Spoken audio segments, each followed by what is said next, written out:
Club ফুটবলে Real Madrid বনাম বার্সেলোনার ম্যাচকে সবচেয়ে হাই ভোল্টেজ ম্যাচ হিসেবে ধরা হয়। এই ম্যাচকে ঘিরে ফুটবল প্রেমিকদের মাঝে ব্যাপক উত্তেজনা থাকে। দুই চির প্রতিদ্বন্দ্বী ক্লাবের এই লড়াইটি এল ক্লাসিকো নামে পরিচিত। এবার 2024 সালে এই প্রথমবার দল দুটি মাঠে নামছে এল ক্লাসিকোয়। বাংলাদেশ সময় 21 এপ্রিল রাত 1টায় রিয়াল মাদ্রিদের ঘরের মাঠে মুখোমুখি হবে এই দুই দল। এখন পর্যন্ত এল ক্লাসিকোয় 256 ম্যাচের মুখোমুখি হয়েছে রিয়াল এবং বার্সা, যেখানে রিয়াল মাদ্রিদ জয় পেয়েছেন 104 ম্যাচে, অপরদিকে বার্সা জয় পেয়েছে 100 ম্যাচে। বাকি 52টি ম্যাচ ড্র হয়েছে। এছাড়াও 42টি প্রীতি ম্যাচের মধ্যে রিয়াল জয় পেয়েছে 6টিতে, আর বার্সা জয় পেয়েছে 24টিতে। ড্র হয়েছে 12টি ম্যাচ। এদিকে লা লিগার পয়েন্ট টেবিলে শীর্ষে থাকা রিয়াল চাইবে এই ম্যাচে জিতে পয়েন্ট টেবিলের শীর্ষ স্থানটা আবারও দখল করতে। এখন পর্যন্ত 31 ম্যাচে 78 পয়েন্ট নিয়ে শীর্ষে রয়েছে দলটি।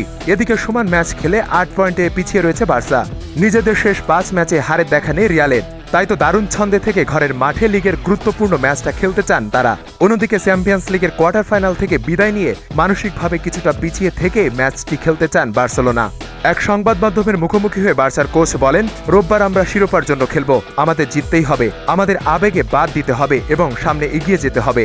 অন্যদিকে রিয়াল কোচ মন্তব্য করেন, বার্সা এখনও টিকে আছে, তারা খুব শক্ত প্রতিপক্ষ, আমরা নিশ্চিত অন্য সব ক্লাসিকোর মতোই হতে যাচ্ছে এটি।